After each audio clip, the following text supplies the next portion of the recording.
Hi, and thanks for joining me. This is Gregory, and you're watching 1 in 20 D&D, and here we go with another recap from the VÄRLDEN Reach. This is a 5e D&D campaign that I am a player in and having a blast with the game. This is session 5 recap, so hey, we hit a little bit of a milestone there. 5 sessions, that's pretty awesome. And I can't wait for another 5 or 10 or 50 or however far we can go because I'm totally loving this group. Every one of the players is amazing, as well as our DM, and we are just having a blast. This week was a lot of role playing. There was a lot of character development. There was a lot of kind of interplay between all the characters. And of course, we did have a fight at the end of the session, which was great. Nice way to wrap it up. Now, here's kind of the highlights of what happened in the session. We started out coming back from One-Eyed Willie's and the cabaret to we have the we have Janice Flintdew, the dude we came to find, in tow, and he's pathetic and lost half of his memory or whatever and can't remember the last couple weeks or months, and just pathetic. So we're dragging him. We're going to have to bring him back to his wife in Vilson, who is the one who sent us on the mission in the first place. We, of course, recovered the coin as well as her husband. Job well done. Can't wait to get back to her. When we get back to the inn where we were all staying, we have some drinks and have a little bit of discussion, and we kind of talk about this and that, what's going to happen next. And then we also decide that, well, I leaned over and said to Alina, like, hey, I want to talk with you about some strategy when we get a minute. And she kind of looked at me sideways like, what are you talking about, man? So that was kind of funny. Then Marana and Alina kind of went off to have their own drink, and Lily decided she was going to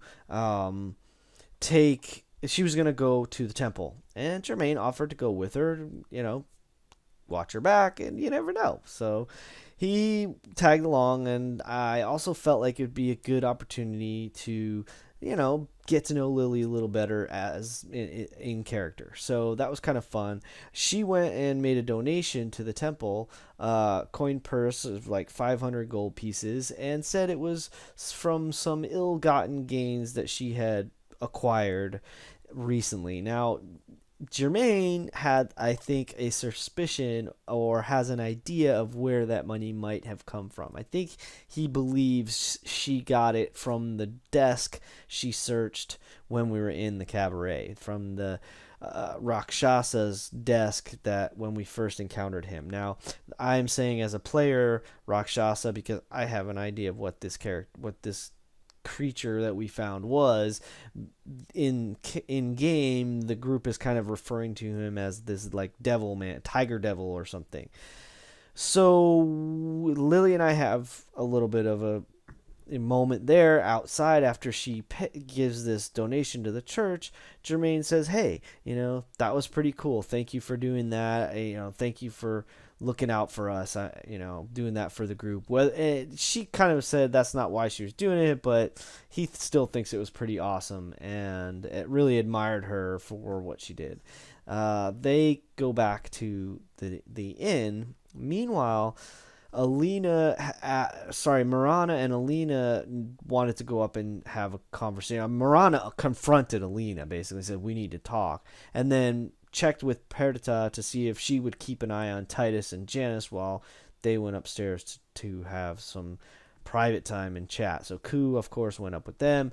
They had a little bit of a confrontation where Marana is saying, like, hey, why don't you trust me? Why didn't you listen to me when I said we shouldn't mess with those fiends or those, the succubi and the Rakshasa? They didn't really know what they were when it happened, but she could tell they were not human and that they were a threat. And why didn't you listen to me when I said, no, let's go? And Alina basically came back with like, hey, they threatened us. I'm not going to let them threaten you or anyone else. I'm going to protect the people I care about. And that's just the way things are going to be. So there was a little bit of moment, but then Alina's like, well, what can I do to make this right? Marana said, start with an apology. And that's what she did, after a moment, she said, I'm sorry, or what have you. So Alina and Marana had this really nice bonding, and we got to see a little bit about their relationship, and it seems like they have this long-term relationship. We've had little hints of it before in other sessions, but now we're kind of seeing that they've got some history together. They maybe, we don't know yet, but maybe they even joined the Vactera together, kind of as a pair, but that hasn't been revealed. That's just kind of a idea that I've got at the moment. So we decide to, or so they decide to stay up in their room. They've kind of had their moment, and they're gonna get some rest. The rest of us downstairs, Jermaine and Lily get back to the inn, kind of sit down, have another drink. Actually, Jermaine buys a drink for Lily, and then another round for Titus and Perdita, and we start to have a little conversation about why we joined the Vactera in the first place. So that was pretty cool, and we had some good interplay. We found out a little bit about Lily. Jermaine kind of said that the reason he was in the group and what he liked about everyone so far is that everybody's got they got skills, and they're pretty they're pretty efficient and know what they're doing. And he kind of indicated that the last unit he was with in the military were a bunch of idiots and inept fools who were gonna probably get him killed sooner or later. So he was like, I'm done with that. I'm gonna find something better to do, and sort of got led to the Vactera. Lily said she was kind of done with the church, and she didn't really like all the all the ritual, and the she's not into the militaristic kind of following rules and that kind of stuff, and likes freedom and what have you. So the Vactera seemed like a good way where she could do good things and at the same time have a little bit of freedom. So I think Jermaine and Lily have that in common for sure, where they both are liking that aspect of what they're doing. There's a little bit of more conversation at the dinner table, and then we all kind of crashed. And Jermaine was a little bit worried about having to stay up all night and keep an eye on Janice, but Perdita said, hey, I can put an alarm outside your door in case he tries to take off. So that's how we handled that. And Janice at this point just seems like his will was sort of broken by the time we got here and got him into the inn and rescued him. The next morning, we woke up and everyone was refreshed except for Alina, who had been having horrible nightmares, these guilty dreams, and just didn't sleep well at all. Woke up with feeling miserable and not benefiting from sleeping. And Marana tried healing her, and her wounds healed a little bit, but the cut she had gotten from the Rakshasa claws were still a nasty wound and weren't closing up. So now she's exhausted and has this wound. Well, they kind of wrapped it up as best they could and then came downstairs. So we're sitting around and having breakfast and a little bit of conversation. And Lily kind of notices that Alina is not 100%. And she tries to see if she can help using lesser restoration, but that didn't really do anything.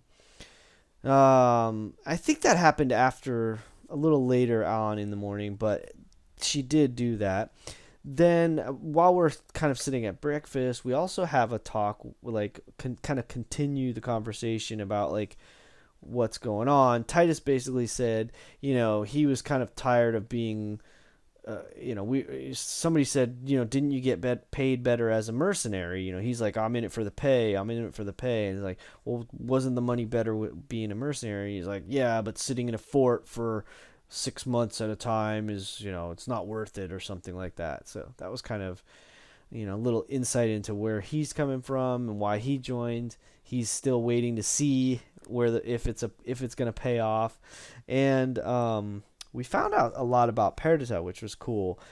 We kind of started to ask her a little bit about what happened, because she mentioned something about not really remembering anything before she was brought to Unity. And we're like, what do you mean? And she basically told us that she doesn't remember her childhood. She was found when she was 13 years old or something by a paladin of Ayu's, and she had this scar on her face. She had been something had scarred her face or burned her face, which is why she wears the mask now. So we're like, oh my gosh, this is horrible. What happened? I mean, Lily especially says, oh, this hurts my heart. And the paladin brought her back to Unity. They gave her a name. She was apparently adopted by a halfling woman and raised in Unity, which is why I think she kind of just decided, like, well, yeah, I'm here, I should become part of the Vactair. And I think maybe she thinks she might be able to figure out some of where she came from and who she is and what happened, which is kind of cool. But now the rest of us, especially Lily and Jermaine, are like, we need to figure this out. What's going on? We want to help you figure this mystery out. So that's kind of a cool development. So after breakfast and after the discussion, Marana wants to go and see if we can find some information on fiends, like maybe in a library or something, and maybe do some shopping. So Jermaine says, hey, I kind of know where the library is, and maybe I can help you get a better deal. Let me come with you. And so they decide to go out. Titus had already left because he didn't want to be part of the conversation. And then Perdita decided to come along. Lily was going to keep an eye on Alina so she could get some more rest and also keep an eye on Janice. So we go out. We go to a place called Bewitched. Picked up some cool new items. We got some magic arrows. We got a bunch of healing potions.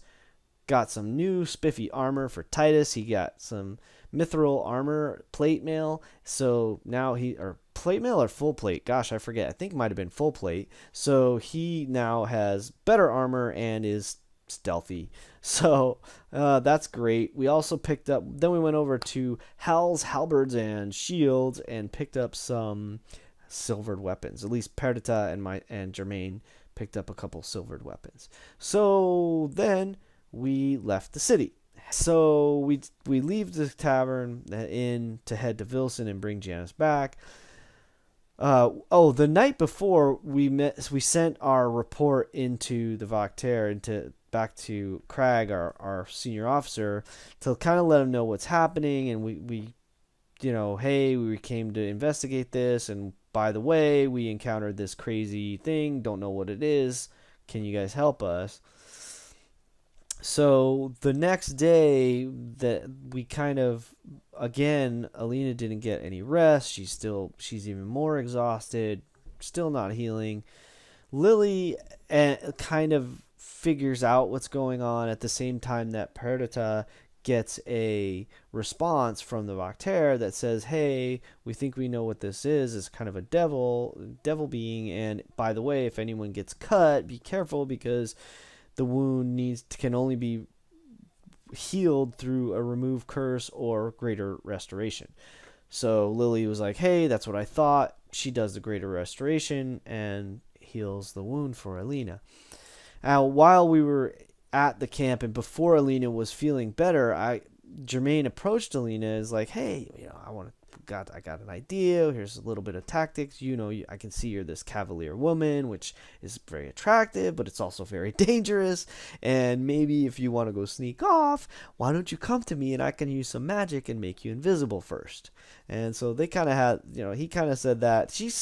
I think she still doesn't trust Jermaine, which is kind of neat. She's very standoffish because she's seen me probably flirting or interacting with Marana in a very, whatever, intimate or interesting whatever way, and now she sees, now I'm kind of approaching her, so I think Alita is kind of like, what's going on with this dude, which is fun. That's fun to play with. And we get to Vilson, bring Janice back.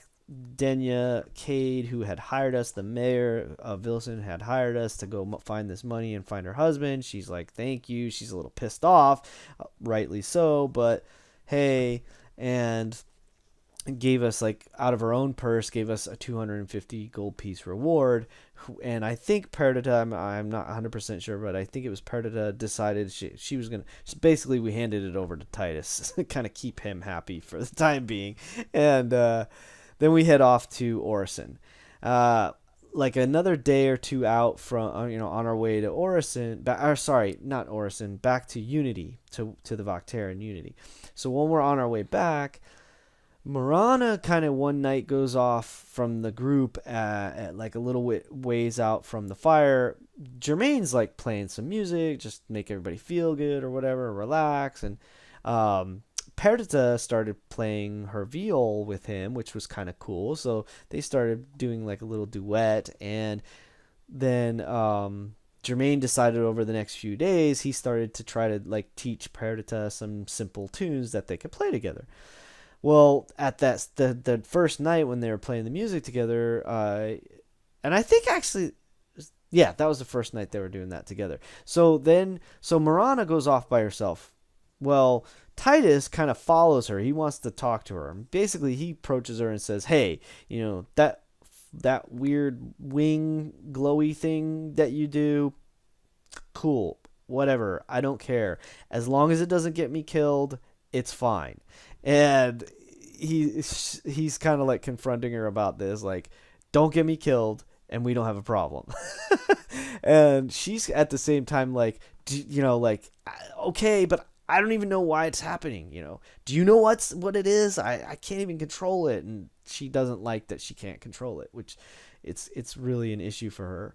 So they kind of have this cool moment, and then the only thing Titus says is, well, I've noticed that, it seems to happen when you're stressed out, and especially when Ku is like in trouble and you're stressed out. And, that's been when they seem to appear, these like angelic wings or whatever. So that was kind of neat. The next morning, I think she kind of like kicks him awake and is like, "Hey, wake up. We're going to fight." And he's like, "What are you talking about? I'm hungover. Leave me alone. Let me go back to sleep." She's like, "No, we're going to fight. We need to spar. We're getting rusty." So they proceed to have a little combat. And the rest of us kind of, after a few moments, notice that they're doing this little sparring match. And then I decided had Jermaine start playing some like, like fight music or something while they're going at it. Titus won. However, he was trying to trip Marana and couldn't do it. So she kind of had a win in a success in the fact that he could not knock her down. However, he did get the most tags and points, or whatever you want to call it. So Titus won the match, but it was definitely an interesting battle. So then they proceeded the next day to continue doing this, like it's going to become a daily routine of them sparring in the morning. So that's kind of fun development too.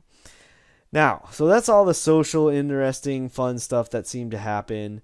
Last thing that happens is when we're about a day or a half a day's ride from getting back to Unity, the last morning, so to speak, we get to, right before lunch, we hear some commotion up ahead where we think there's a campsite that most people use if they can't make it all the way to Unity. We hear some, clanging and yelling and what have you. We rush up to see what's going on, and we see a dwarf with a cart full of ale kegs, his retainers and helpers and what have you, and they're apparently being harassed by something.